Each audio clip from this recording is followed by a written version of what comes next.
Pasamos ahora a presentar al doctor Alejandro Jaramillo, odontólogo endodoncista por la Universidad de CES Medellín, Colombia, profesor invitado también en la Universidad de CES, Universidad de Antioquia, Universidad Santo Tomás, Federación Odontológica Colombiana, es presidente de la Asociación Colombiana de Endodoncia, es presidente de la Asociación Antioqueña de Endodoncia, autor de publicaciones científicas nacionales e internacionales, práctica privada limitada a la endodoncia y microcirugía endodóntica y conferenciante internacional. Nos va a hablar hoy de regeneración. Se ve y se le escucha. Y ahí está en pantalla completa, ¿correcto? Correcto.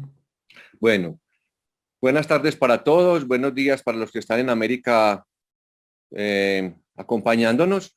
Gracias, para mí es una gran alegría poder estar compartiendo con tan excelentes ponentes y más en un tema que me ha apasionado en los últimos tiempos, que es tratar de involucrar al endodoncista en el tema de la regeneración tisular y óseas guiadas en nuestra práctica.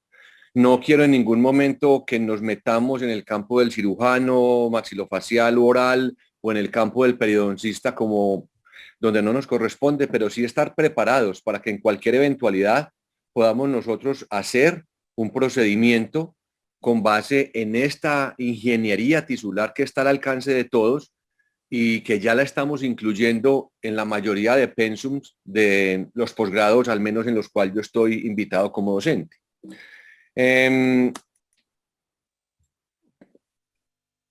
Partamos de la base que hay una frase que es regeneración y otra que es reparación. ¿Qué pasa con los tejidos? Al tejido y a la biología orgánica lo que le interesa es funcionar bien. Muchas veces sin importar qué tipo de tejido tengamos. Entonces, por eso existen las cicatrizaciones. Entonces, vemos muchas veces una herida en la piel, cómo la herida en la piel cicatriza, mas no regenera con una piel igual, pero la piel sigue cumpliendo su función de recubrimiento. Y lo mismo pasa con todos los órganos, un infarto cardíaco, algo en el cerebro, y el periodonto no es la excepción. Entonces, muchas veces vamos a tener nosotros unas uniones epiteliales largas post cirugías periodontales o endodónticas, que son unas reparaciones, pero que realmente no es suficiente, porque entonces el organismo lo que quiere primero es reparar sin regenerar, y lo que nosotros pretendemos con todas estas herramientas es tratar de llegar entonces a tener una regeneración más allá de tener una reparación. Entonces, ¿cuál es el objetivo, cierto? Que tengamos un restablecimiento total del aparato de inserción, en el caso nuestro el aparato apical inicialmente, pero en cualquier momento nos podemos vernos comprometidos con el, digamos, con el sistema de el periodonto marginal y comprometerse unas lesiones endoperio que antes de la cirugía ni siquiera con las ayudas diagnósticas tomográficas podríamos determinar, y se nos ve complicada la cirugía y tendríamos que estar preparados para en esa eventualidad aplicar esta ingeniería tisular en pos de una regeneración, tratando de generar una nueva inserción periodontal, que el epitelio se forme hasta donde se debe formar y el conectivo no compita con el epitelio ni con el hueso y cada uno esté en sus espacios correspondientes para darles entonces una regeneración por encima de una reparación. Todo esto se origina ¿en dónde? En los tiempos de cicatrización. Todos los tejidos con los cuales nosotros contamos tienen que tener en conjunto epitelio, hueso y conectivo, una fase inflamatoria postquirúrgica, posteriormente proliferativa, celular y de sustancias, y finalmente una remodelación para llegar a la maduración completa del tejido. Estos tiempos que nos dicen que el epitelio es el más rápido, que de 7 a 21 días, dependiendo del daño epitelial, podemos encontrar entonces nosotros esa reparación de ese epitelio.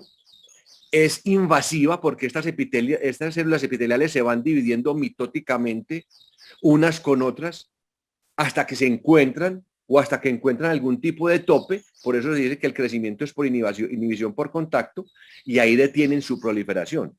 Pero si ellas no tienen quien las detenga, van a seguir tapizando las estructuras y es lo que nos interfiere entonces con el crecimiento o con la cicatrización o con la regeneración tanto del conectivo como el hueso. ¿Por qué? Porque el conectivo entonces vamos a tener 2 a 6 semanas de periodo de cicatrización y el hueso mucho más desde 4 a 6 meses. Entonces, si este epitelio lo dejamos crecer, interfiere con el conectivo e interfiere también con el hueso. Y ahí es donde va entonces el juego de esta regeneración tisular y ósea guiada. ¿En qué nos basamos? Nos basamos entonces en estos 3 principios.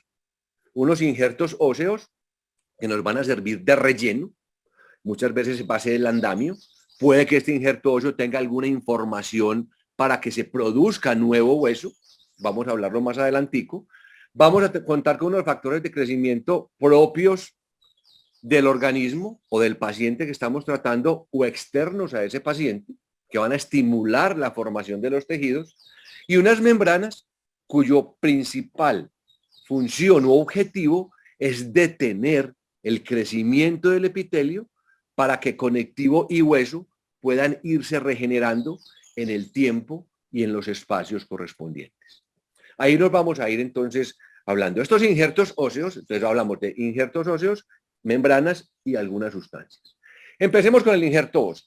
Este injerto óseo, entonces, si vamos a hablar de ese injerto óseo o sustituto óseo, como los podemos ir mencionando mejor, porque puede ser un sustituto propio del organismo, de otro organismo, o elaborado en un laboratorio, hablemoslo, digamos, un sustituto óseo sintético, podría tener entonces una característica osteogénica o una característica de inducción, o sea, histoinducción o osteoconducción.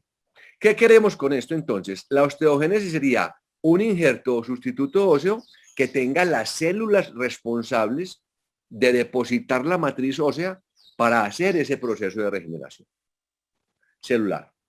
Segundo, o ser osteoinductivo. O sea, ya no tener las células, pero sí tener las sustancias necesarias para que aquellos tejidos mesenquimatosos, células madre, células pluripotenciales, condroblastos, se conviertan en osteoblastos y vayan depositando la matriz celular.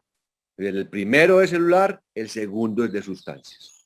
Otra característica que sea osteoconductiva y es que no tenga las dos anteriores, que simplemente sea un andamio, un scaffold, una guía para que las sustancias y células del huésped, de ese hueso y ese periodonto que estamos operando, pues tengan un sitio por donde migrar y donde llegar a rellenar aquellos defectos óseos y de conectivo a los cuales estamos tratando. Un injerto, un sustituto óseo puede tener estas 3 características o alguna de ellas solamente. Qué bueno que tuviera entonces las 3, pero ahí vamos a ir hablando de ellas. ¿De dónde entonces vamos a obtener estos sustitutos óseos, o injertos óseos? De el mismo individuo o un individuo genéticamente idéntico, como sería un gemelo, que es lo menos probable, de la misma especie, pero de otro individuo, de otra especie diferente, sintéticos o ya cerámicos o sustancias bioactivas. Y esto lo vamos a ir desarrollando rápidamente. Entonces, hablamos entonces del mismo individuo cuando son los autoinjertos o isoinjertos. Lo que decimos del isoinjerto, pues si yo tengo un hermano gemelo que está genéticamente idéntico que yo, pues podría ser un donante por excelencia, ¿cierto? Es poco probable, entonces hablamos del mismo individuo, o sea, de la misma boca de nuestro paciente o del mismo cuerpo de nuestro paciente, que de una manera extraoral, la tibia, el fémur, en fin, nos van a ir dando sitios donantes, o de la parte intraoral, que es más común y a los cuales tenemos más acceso. Estos autoinjertos, cuando vienen del mismo individuo, entonces, van a tener la ventaja que es osteogénico, osteoconductivo e inductivo porque tiene células, sustancia y la parte del scaffold o la parte del andamio. No hay ningún tipo de posibilidades de rechazo porque es del mismo individuo. Tiene limitantes y es entonces que tenemos un segundo sitio quirúrgico que es el sitio donante. Hay más posibilidades de sangrado. No encontramos muchas veces la cantidad necesaria que necesitamos para nuestro injerto y lógicamente hay más posibilidades de afectar algún tipo digamos, de estructura colateral, un nervio senomaxilar, en fin.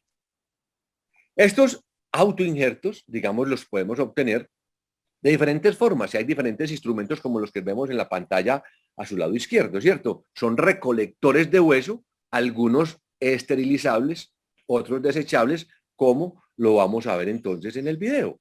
Fíjense que estos raspadores de hueso, scraper de hueso, van a tener entonces la posibilidad de recolectar de ciertos puntos huesos propios del paciente, cortical o medular, o combinados, que generalmente obtenemos estas combinaciones entre cortical y medular, y esta recolección de hueso, si es suficiente, la vamos a poder injertar en el sitio de interés o mezclarla con otros tipos de hueso, ya no propios del paciente, pero que sí van a tener la posibilidad de ser osteoconductivos, osteoinductivos y a la vez van a servir entonces de scaffold, ¿no es cierto? Entonces, esta es la idea de estos recolectores de hueso. ¿Cuáles son los sitios donde nosotros podemos contar con mayor posibilidades para obtener estos huesos? La línea oblicua externa o cuerpo mandibular, la tuberosidad del maxilar, es bastante bueno este hueso y muy fácil de recolectar. La sínfisis es más cantidad de hueso, digamos, cortical que medular, pero puede servir. La U o V del maxilar superior, debajo del malar o del cigomático, son sitios bastante aceptables para esto. Digamos, este es mi recolector de hueso o mi scraper, donde esta parte que observamos acá es la cuchilla, ¿cierto? Esta parte es la cuchilla la cual se va gastando y la debemos ir cambiando o intercambiando por otra nueva, pero son instrumentos que son totalmente esterilizables, ¿no es cierto? Es como casi que es como una máquina de afeitar hueso. Ese afeitado del hueso nos va recolectando entonces la cantidad de hueso. Luego de tener, digamos, que sería lo ideal, el hueso propio del paciente, pero si no lo podemos tener, tenemos que ir a la misma especie, en el orden, digamos, de aceptación por parte del organismo, que se llama entonces los aloinjertos. Estos aloinjertos son de otros humanos, generalmente, pues lógicamente son de cadáveres, huesos que se procesan para evitar tener infecciones cruzadas, y son estos huesos congelados, liofilizados, decalcificados o no decalcificados. Entonces, tienen las ventajas de que no hay, digamos, sitio donante en el paciente, entonces hay menos problemas, digamos, de postoperatorio quirúrgico. No hay límite de tamaño porque podemos conseguir la cantidad que queramos porque nos venden por gramos lo que necesitemos. Menos necesidades quirúrgicas, mejores resultados estéticos cuando de abultamiento de estructuras necesitamos, preparación para injertos, en fin. Y la rehabilitación o el posoperatorio es mejor. Las desventajas entonces, hay posibilidades de infecciones cruzadas, de respuesta inmune, si no tenemos un hueso bien preparado, el costo es alto y puede haber, digamos, cierta reabsorción posterior, en este caso de los aloinjertos. Entonces podemos tener hueso cortical, hueso cancelar o hueso medular y tenemos la posibilidad también de tener presentaciones Puri, que son estas masillas donde viene ya el hueso del otro organismo, el cual vamos a aplicar en el sitio receptor o en el sitio donde necesitamos hacer la aplicación. Yo pongo aquí algún tipo de marcas, pero en cada país o en cada ciudad vamos a tener diferentes proveedores. Este de BioHorizons es un buen y mundialmente conocido, lo mismo que los de Gately, en fin, pero lo importante es tener el concepto que quiere usted. Si voy a tener que poner hueso cortical, hueso cancelar o medular, una combinación de los dos que para mí es lo ideal, o las presentaciones Puri, que son esas presentaciones que son bastante manejables y se dejan inyectar en los sitios receptores. Posteriormente, entonces, si partimos del autoinjerto, luego del aloinjerto, ya nos vamos a ir a una especie diferente. Una especie diferente que es lo que llamamos entonces los senoinjertos, que son los de los animales, generalmente de porcinos o bovinos o derivados del coral. Entonces, también tenemos una gran cantidad de posibilidades comerciales, como les digo, de acuerdo con el acceso que podamos tener en nuestros países, pues eso es lo que vamos a ir buscando.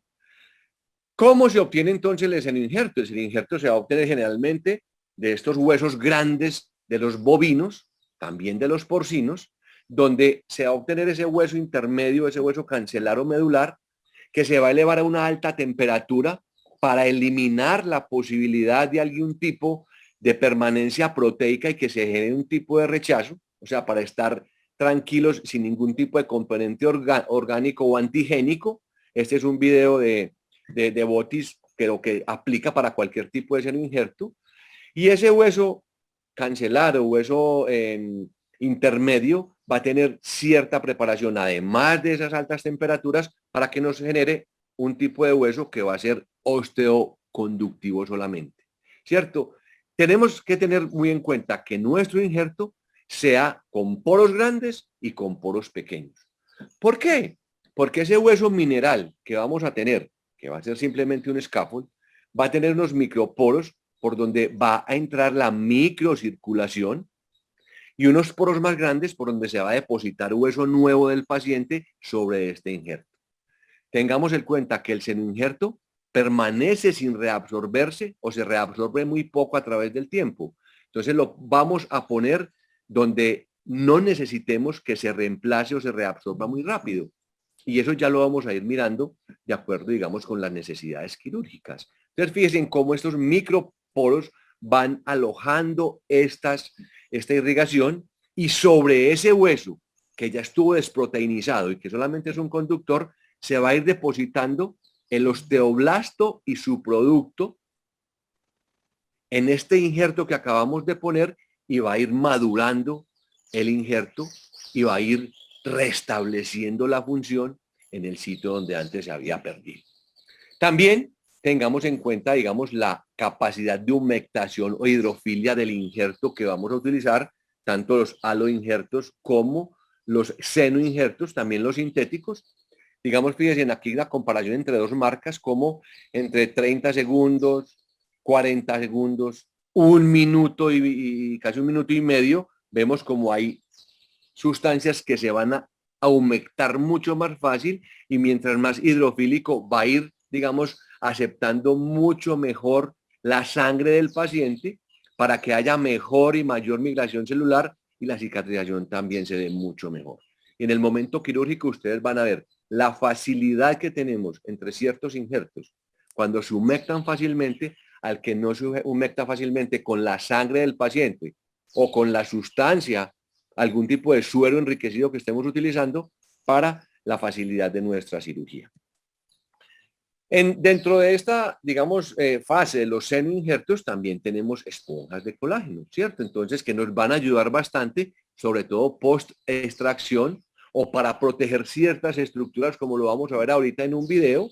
Este colágeno, digamos, generalmente viene solubilizado con pepsina, sirve como injerto, o sea, como scaffold, y sirve también como membrana.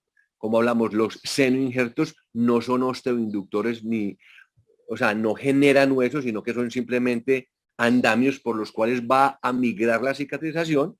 Siempre estas esponjas o estos plugs de colágeno deben estar bastante hidratados o humedecidos con la sangre del paciente y posteriormente se van a llevar al sitio que se necesita como un relleno óseo, muchas veces pueden ser como relleno también de cubrimiento radicular, rellenos óseos, y son radiolúcidos. Con el paso del tiempo se van volviendo radioopacos cuando van siendo reemplazados por el hueso propio del paciente.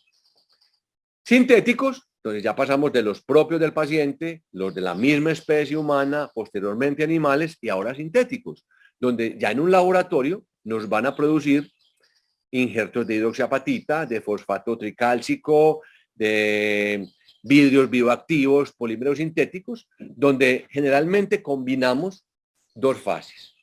Una que es hidroxiapatita y la otra fosfatos de calcio, al menos son los más aceptados en la biografía y los que clínicamente nos dan un muy buen resultado porque tienen estos dos componentes. Generalmente son 60 y 40, 60% de hidroxiapatita, esa hidroxiapatita va a ser la fase inorgánica, y el 40% de fosfato beta tricálcico, que va a ser entonces una parte como más orgánica porque como se reabsorbe más rápido, ese fosfato beta tricálcico va a hacer que exista un crecimiento celular y de vasos sanguíneos sobre esa hidroxiapatita que no se reabsorbe o se reabsorbe muy poquito y le va a dar, digamos, la solidez a nuestro injerto y el tiempo de periodo prolongado para que la cicatrización final se nos pueda dar. O sea, son bastante atractivos también los injertos sintéticos. Algunos también tienen, digamos, la posibilidad en estos plug o en estos tapones que entonces van a tener la hidroxiapatita bioactiva, que va a hacer que se reabsorba menos fácil, porque es que el que es solo de colágeno se reabsorbe muy fácil y muy rápido, pero estos tienen entonces la hidroxiapatita, digamos, este Osteogen Plus es bastante bueno porque no es tan reabsorbible. Tiene entonces una matriz de colágeno bovino, que generalmente es de tendón de Aquiles, que al principio es radiolúcido y posteriormente en 3 a 4 meses se va volviendo radiopaco por la migración de las células propias del organismo que lo van colonizando y lo van calcificando y va entonces generando esta maduración del espacio. Aquí tenemos un ejemplo. En una extracción como estas, en este caso pues tenían programada la extracción, pero ¿cuántas veces a pesar de nuestras ayudas diagnósticas empezamos a hacer una cirugía apical como endodoncistas y nos encontramos una línea de fractura que hay que hacer? Es la exodoncia. ¿Qué hace el endodoncista? Cierra y remite donde el cirujano o cierra y remite donde el periodoncista. Mi llamado es a decir, no, usted como endodoncista tiene la capacidad, tiene la preparación y tiene las agallas para hacer una exodoncia. Y para hacer la preparación de ese alvéolo, de un bicúspide o un irradicular o un multirradicular, para que posteriormente usted si hace los implantes, o generalmente, pues yo no los hago, pero los hace un cirujano, le entreguemos el paciente a esa persona lista para el implante. Que no tenga el paciente que tener un tiempo quirúrgico con el endodoncista, posteriormente un segundo tiempo quirúrgico de preparación del alvéolo con la exodoncia y posteriormente el implante. Este es un ejemplo, ¿cierto? Donde pusimos un plug de colágeno, ¿cierto? Con hidroxiapatita y miren a los 3 meses post extracción cómo está la cicatrización, cómo está el grosor del alvéolo, que es lo que le interesa a quien va a poner el implante, y la calidad de hueso que vamos obteniendo, porque estos plugs se van reemplazando por hueso propio del paciente. Y se dejan manejar bastante bien porque se pueden recortar, se pueden modelar. Siempre sí o sí que usted vaya a poner un plug debe estar hidratado. Aquí por efectos docentes lo hidratamos con solución salina, pero en el paciente lo debemos hidratar con la sangre del paciente o con el, digamos, con el sustituto que estemos obteniendo de él, derivados plaquetarios que enseguida vamos a hablar. Se pone de acuerdo, digamos, a la necesidad porque, como les digo, él se deja moldear o se deja recortar y vamos a obtener entonces, hacer una sutura, digamos, como en cruz, para que posteriormente, en este caso fueron 2 semanas, miren cómo estamos ya epitelizando el tejido, para que posteriormente se pueda epitelizar del todo y formar la osificación para el implante posterior. Este caso, que lo recibimos en enero del 2020, es un caso, digamos, donde fue remitido para una cirugía apical del diente central. El lateral posteriormente vimos que tenía también digamos, un compromiso secundario colateral por la lesión. Tuvo una necrosis, además que piden que la restauración es bastante defectuosa. Hubo que hacer la endodoncia de este diente. Pero el interés es el siguiente. Miren el tamaño de la lesión. Una lesión totalmente transfixiante o through and through, como la hemos denominado, cuando perfora la tabla ósea vestibular y perfora la tabla ósea lingual o palatina. Estos son indicaciones sí o sí de que tenemos que poner algún injerto y posiblemente membranas. Entonces ahí vamos determinando también tips, como decía ahora Rubén, dejando tips durante la conferencia, donde un tip es, si el tamaño de la lesión es mayor de 10 milímetros, ya amerita algún tipo de sustituto óseo y posiblemente una membrana para detener el epitelio. Miremos en este lado, como entonces es mucho más claro el compromiso through and through de vestibular a lingual, bastante extensa y bastante grande la lesión. Y en este caso entonces, como lo vemos en el video, cuando levantamos el colgajo, empezamos a quitar un poquito de hueso tratando de hacer la osteotomía para llegar a la lesión. Ustedes ven como hay un exudado purulento o cero purulento. Y en este caso decidimos poner un colacón, que es un plug o un tapón de colágeno, antes de poner el injerto óseo. Mire, pero ¿cuál es la razón y por qué, por qué Alejandro lo puso para el lado del central?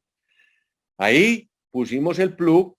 Posteriormente, como ustedes van a ver, vamos a ir adicionando el injerto óseo, que en este caso es un injerto óseo, un seno injerto, Biogen, que es acá de producción en nuestro país, en Colombia. Se va rellenando. Miren que lo llevo seco, pero lo voy humectando rápidamente con la sangre fresca del paciente que está saliendo de la misma lesión. Y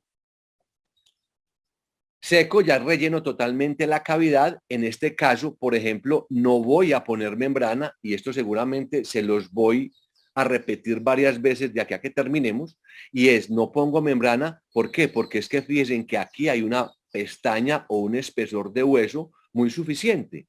Si aquí no hubiese hueso, el epitelio, al reponer el injerto, ese epitelio migraría por la raíz y competiría con el ligamento y competiría con la formación del hueso. Pero como el epitelio, les dije al principio, crece por inhibición, entonces inhibición de contacto, al llegar al contacto con el hueso, el epitelio no crece más y no va a tapizar el hueso. Se forma un epitelio de unión en el sitio donde debe ser, restableciéndose entonces una regeneración tisular. ¿Por qué puse el plug? Y viene complementado con lo que nos decía Rubén ahora más tarde, la importancia de la magnificación. Aquí hay una lesión bastante grande que posiblemente lo pudimos haber hecho sin magnificación, pero fíjense en esto que pasa por acá y esto que pasa por acá. No lo sospechábamos ni con la tomografía de diagnóstico, y este es el paquete vasculonervioso del nervio incisivo, el que sale entre los dos dientes incisivos por palatino, por el agujero incisivo. Entonces, ese nervio incisivo, si yo lo presiono con el injerto que acabamos de poner, posiblemente me genera parestesias del nervio o disestesias en el paciente, o lo que es peor, posibilidades de ir disparando, de ir disparando, como les digo, sensibilidad, como el paciente dice, sentí como un corrientazo, claro, porque se aprisiona ese paquete vascular nervioso y posiblemente la sensibilidad posterior va a ser desagradable para el paciente y un postoperatorio que no quisiéramos. Entonces, por eso pusimos ese plug protegiendo este tejido. Lo bueno de estos casos son los seguimientos. Casos sin seguimiento yo pienso que pierden todo tipo de validez. Entonces, fíjense cómo en enero de 2020 lo teníamos así. En octubre, en 9 meses, miren cómo tenemos la aceptación completa del injerto por parte del paciente, sin ningún tipo de disestesia, sin ningún tipo de sensibilidad en el paladar anterior, sin ningún tipo de posibilidad de alguna neuralgia que se crearía si estamos aprisionando nuestros paquetes vasculonerviosos con los injertos óseos. Entonces, importancia de eso. Ahora, ¿cuál es el otro componente? Entonces, ya hablamos de los injertos, hablemos de las membranas. Generalmente son de colágeno, poliláctico con seguridad, muy ventajosos sobre los materiales sintéticos porque son materiales que se pueden reabsorber, son membranas reabsorbibles, algunas son no reabsorbibles, sobre todo las que son de politetrafluoretileno expandido, como es el teflón, que fue las primeras membranas que vinieron.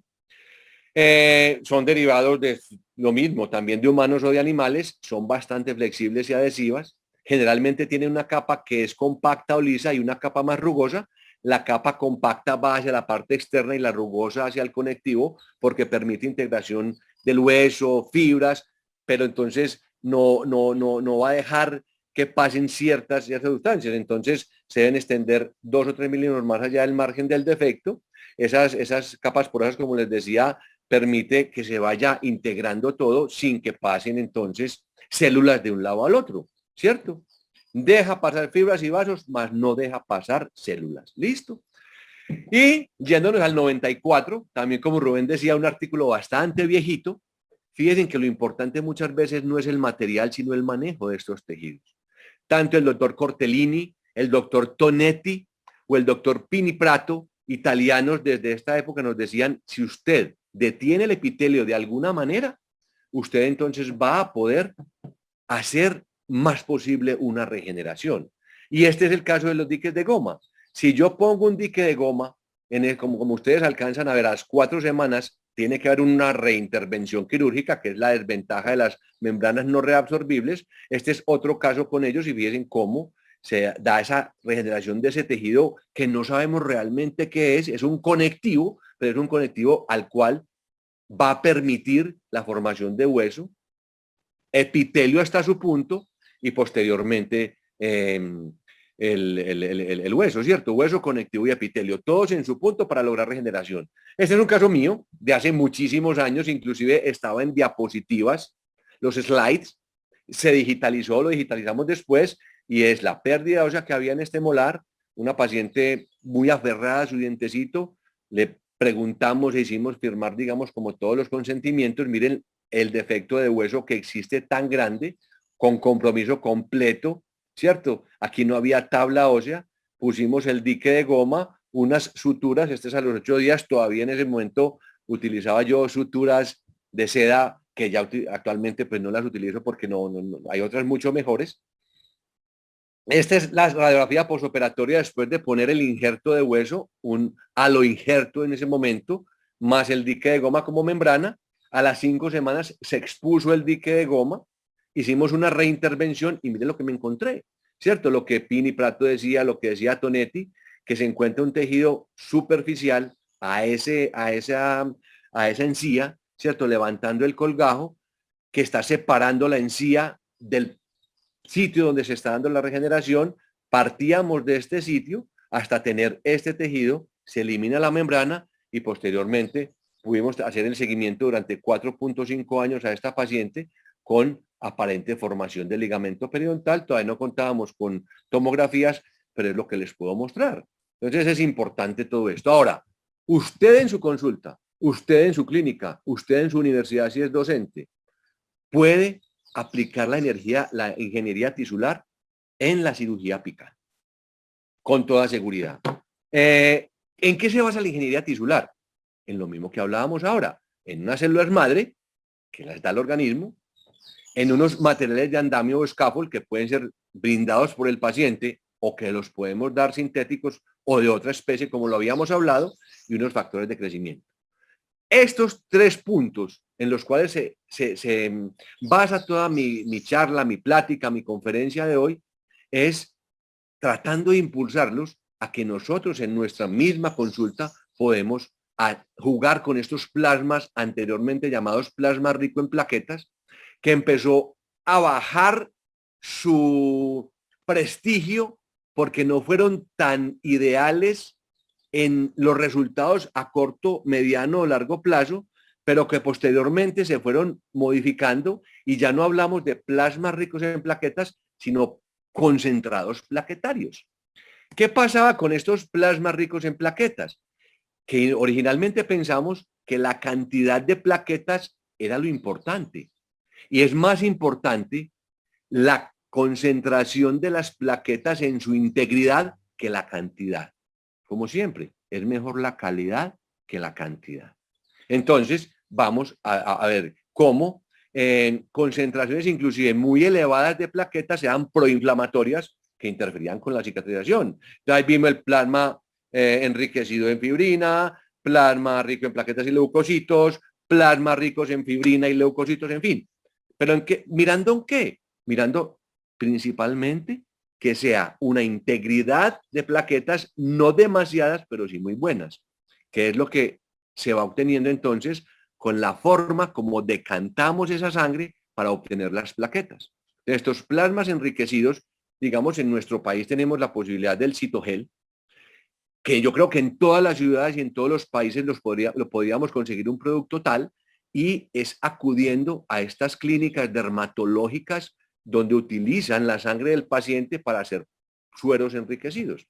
Estos sueros enriquecidos, digamos, en este caso de este paciente, que tenía esta lesión tan grande, volvemos a una lesión transfixiante o through and through, en este caso no con la tabla palatina, pero sí con el seno maxilar y el compromiso del seno maxilar, más de 10 milímetros de diámetro, tanto bucolingual como corono apical de la lesión, Dijimos, bueno, vamos a hacer un suero enriquecido. Esta es digamos, el paso a paso de la cirugía. Nos encontramos como etiología lo que es tan común, un istmo y un conducto MB2 no tratado, de lo que hablaba Rubén ahora de cómo encontrarlos para evitar llegar a estos puntos.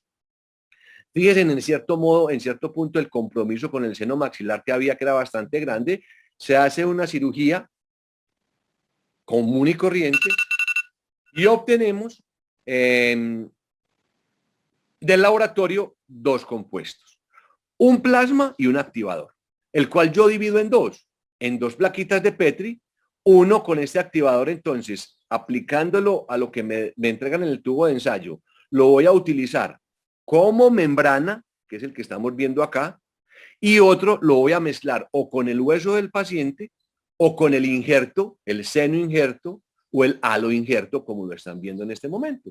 Entonces, ya obteniendo estos dos compuestos, obtenemos un sticky bond que vamos poniendo en la lesión, mezclado con ¿qué? Mezclado con todos la información de regeneración del paciente. Viene con todo, o sea, esto es un injerto realmente osteoinductivo, además de ser osteoconductivo. Entonces, este sticky bond lo vamos poniendo en la lesión y posteriormente en la otra plaquita de Petri, donde ese plasma lo dejé sin mezclarlo con el hueso, voy a obtener entonces una membrana, que es esta que ustedes alcanzan a ver acá, y cubrimos la lesión y esta membrana va a ser la que va a detener el epitelio de que migre hacia el sitio donde acabamos de poner el hueso, porque había un compromiso endopéreo, no había tabla vestibular. Entonces, este es el seguimiento a los 6 meses. Esto fue en noviembre, a los 25 meses, en noviembre del 2020. Miren que hubo total formación de nuevo hueso que nos separaba con el seno maxilar. Hubo relleno completo de la lesión inicial. Es bastante fascinante para mí. Y es esta semana inclusive que le dije al paciente que hiciera la tomografía, como en el corte de la vestibular, en el corte de la disto-vestibular, vemos cómo ha sido un total éxito la osificación del paciente. Vamos viendo cómo se está formando una lesión en el ápice del 5, pero el área de interés, que es el 6 nuestro, está con una excelente evolución.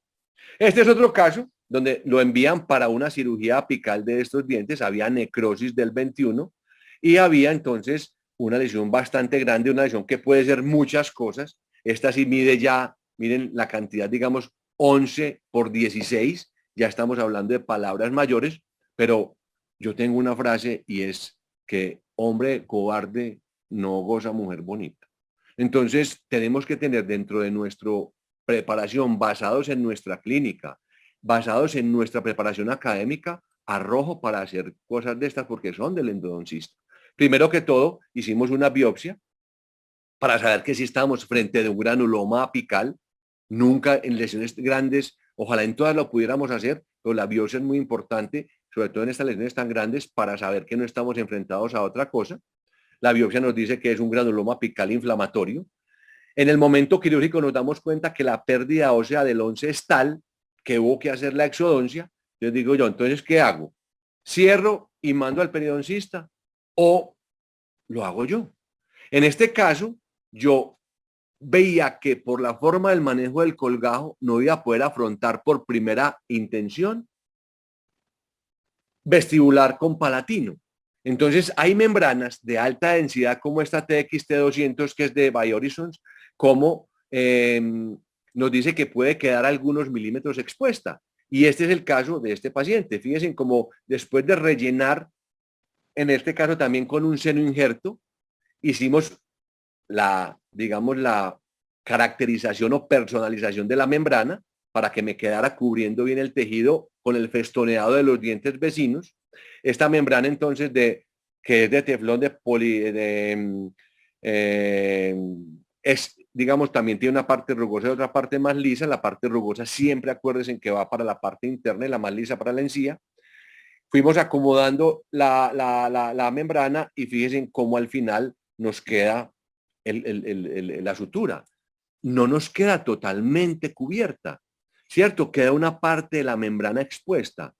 Tienen ustedes también dentro de sus casas comerciales que preguntar si su membrana puede quedar expuesta o no.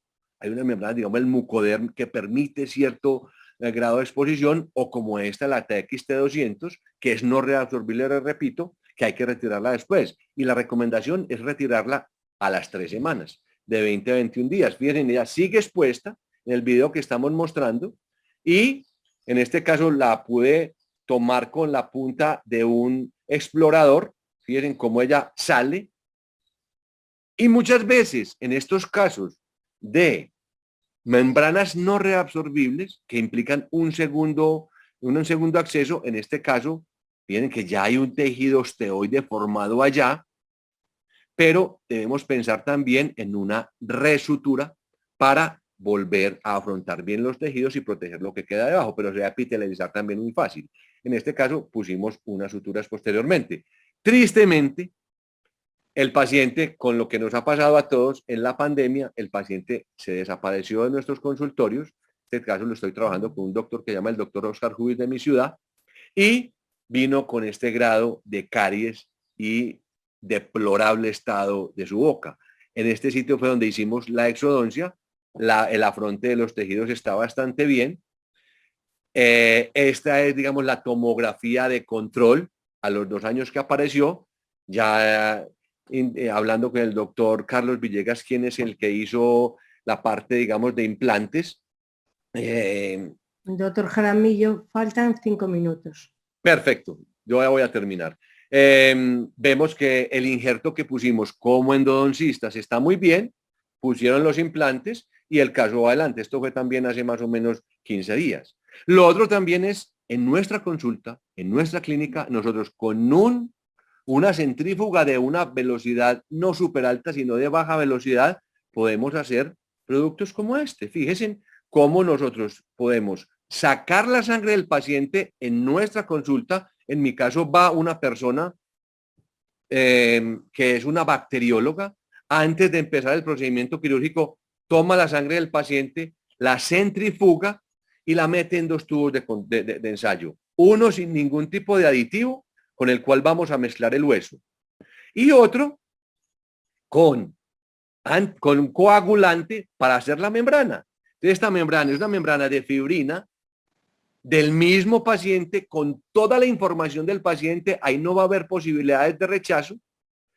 Esas membranitas tienen que tener esta cajita que la vamos, digamos, a presionar de esta manera para que la membrana sea bastante delgada. El exudado de esas membranas lo mezclamos con lo que habíamos mezclado anteriormente sin coágulo, pero con lo poquito de coagulante que tiene ahí se forma el sticky bond, como ustedes van a alcanzar a ver acá. Y ese sticky bond que se va formando es un hueso, en este caso es un seno injerto, puede ser el mismo hueso del paciente, pero va impregnado con las sustancias y sistemas de crecimiento del propio paciente que extrajimos de su sangre. Eso es un suero enriquecido. Ya no hablamos de plasma rico en plaquetas, sino de un suero enriquecido, rico en fibrina, y este es lo que nos va a permitir entonces actuar dentro del paciente. Fíjense, como en este caso. Miren la pérdida ósea tan grande que hay. Digamos, aquí vamos a necesitar un injerto. En este caso fue una membrana externa, una membrana de colágeno, pero fíjense lo que nos vamos encontrando como endodoncista. Como decíamos esta mañana antes de empezar, el tiempo es bastante corto y uno quisiera mostrar bastantes cosas, pero bien la hipercementosis que tenía esta raíz, pulimos la hipercementosis porque así hipercementosis va a interferir con la cicatrización, cirugía apical común y corriente, curetaje de esa superficie de raíz que estaba denudada, importancia de la magnificación, importancia de los microespejos, importancia de la cavidad nos quede muy bien, un biocerámico como obturación. Personalizamos la membrana, como les digo, una membrana de colágeno de origen bovino. Hacemos el injerto óseo, ya tenemos la membrana. ¿Y cuál es la importancia de la membrana y de este caso? Que la membrana esté muy bien hidratada con la sangre del paciente. Si no nos queda bien hidratada, la podemos ayudar con solución salina para que la membrana vaya a poder ser cubierta, como lo vemos en este caso. Entonces, fíjense cómo tenemos ya la hidratación, reposicionamos la encía y en 3 semanas miren el resultado que hay aquí. Algunos de ustedes podrán decir, siempre hubo retracción, pero es que había una dehiscencia completa del paciente. Yo pienso que esto es una gran ganancia y más en este paciente donde tenía este pilar y este canino como soporte de todo el segmento antero superior, ¿cierto? Seguimiento en 3 meses, vamos muy bien con el antes y con el después en 3 mesecitos. Esta paciente amerita más seguimiento. Pues, es importante también que muchas veces cuando hacemos el inicio de nuestra cirugía nos encontramos con la lágrima del cemento, con el desgarre del cemento, con, así lo hemos digamos, como traducido, y es que el cemento, como se forma concéntricamente y hay infección muchas veces que entra ahí, empieza a delaminarse y esa delaminación del cemento, como lo vemos en el video, va dejando estas lajitas de cemento que entre ese cemento y el cemento subyacente están las bacterias y puede ser el origen. En este caso, pues simplemente es una retracción que no la encontramos porque el problema está en apical y hay que tratarlas de una manera interesante y es haciendo digamos, un alisado radicular. En este caso nos estamos ayudando con el azul de metileno para mirar que no quede ningún tipo de laja ahí. Vamos haciendo con el ultrasonido, con las puntas planas, a un ultrasonido, digamos, no a muy alta velocidad para no ir a resquebrajar el cemento hasta obtener un cemento totalmente liso, un cemento que ya está desinfectado, y pasamos entonces a hacer el procedimiento apical. El paciente parece que tuviera ya una apicectomía anterior porque ese ápice estaba bastante amplio. Se hace el relleno con el biocerámico y posteriormente, en este caso, se lleva el injerto, ¿cierto? Es un cerabón, en este caso el injerto. Se va a poner una membrana de Colprotec de colágeno. De pronto ustedes verán, le doy el crédito a quien me vende a mí los productos, que es la compañía Botis, pero cualquier compañía, desde que usted se acomode con ella, puede ser. Es lo que les decía ahora, se debe hidratar muy bien la membrana. Si lo obtenemos con la sangre del paciente, perfecto. Si no, se acaba de hidratar con solución salina y posteriormente se hace la sutura. En este caso les cuento esta sutura que se pone, digamos, en este caso teníamos una restauración en porcelana, se hace con ácido fluorhídrico la preparación o no es de calcificación, es la preparación o el grabado de la porcelana. Y miren, el punto es un punto como suspensorio, pero que se pega con un punto de resina y nos ayuda bastante a cubrir o a hacer, digamos, como colgajos reposicionados coronalmente.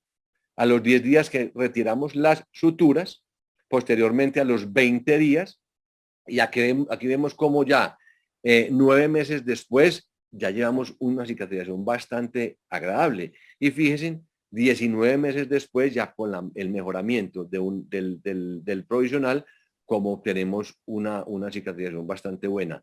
Estas papilas que muchas veces nos quedan dobles o por error de... Doctor Jaramillo.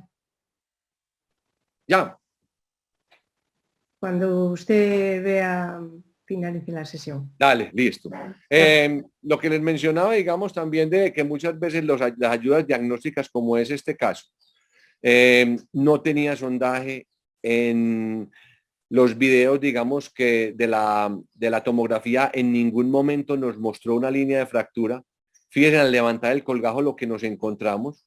Estábamos preparados en este caso con un suero enriquecido del paciente fabricado en nuestra propia consulta. Pudimos hacer el sticky bond, posteriormente el recubrimiento con la membrana propia del paciente, y vemos cómo a los 2 meses ya tenemos esta cicatrización y a los 7 meses ya preparan el diente para el implante. Utilizar también los mismos huesos del paciente. La posibilidad, y es lo último que les quiero decir y me aguantan un minutico más nomás, y es si tenemos en nuestra consulta la posibilidad de tener en nuestro armamentario el piezoeléctrico, ¿cierto? El piezótomo. Yo tengo un piezótomo Acteon que me ayuda mucho a estos cortes que no los logramos nunca con fresa, y podemos entonces llegar a volver a utilizar, como vemos en este caso, poner algo de huesos dentro del paciente, pero volver a utilizar el mismo hueso del paciente para ponerlo en posición, y nos ayuda bastante utilizando entonces el mismo hueso del paciente. Y el último caso, digamos, una lesión apical de este molar, que era un 26, tenía esta lesión apical, fue a nuestra consulta. Nosotros, como endodoncistas, debemos estar preparados para encontrarnos con el seno maxilar y manejar el seno maxilar, y más aún si tenemos posibilidades de epiesótomo. En este caso teníamos esta fusión de estas raíces donde había un istmo, se hace la cirugía apical, empezamos a hacer el corte con el piezótomo. El piezótomo tiene la gran particularidad de que corta hueso, pero respeta la mucosa del seno, o respeta las mucosas. Y haciendo el corte, dejando este mismo hueso del paciente pegado o unido a la membrana del seno, elevamos el seno maxilar. Esto sin magnificación es muy difícil, pero miren que allá se ve la membrana del seno maxilar en el fondo. Posteriormente, entonces, vamos a hacer un relleno de hueso que lo vamos a impregnar muy bien de sangre del paciente. La colocación de una membrana, porque generalmente cuando estamos elevando seno maxilar, la ventana que se genera en hueso es bastante grande. Se reposiciona el colgajo y damos resultados como el que les voy a mostrar con este antes, donde no había posibilidad de poner un implante, a este sitio donde ya va a tener el cirujano, el periodoncista o el implantólogo la posibilidad de un gran hueso para poner el tornillo. Pienso que muchas gracias, este es como maratónico. Qué felicidad por estar con ustedes, y como dijo Karl Popper, tenemos que tener una mente muy abierta, y la verdadera ignorancia no es no saber las cosas, sino el negarse a adquirirlas.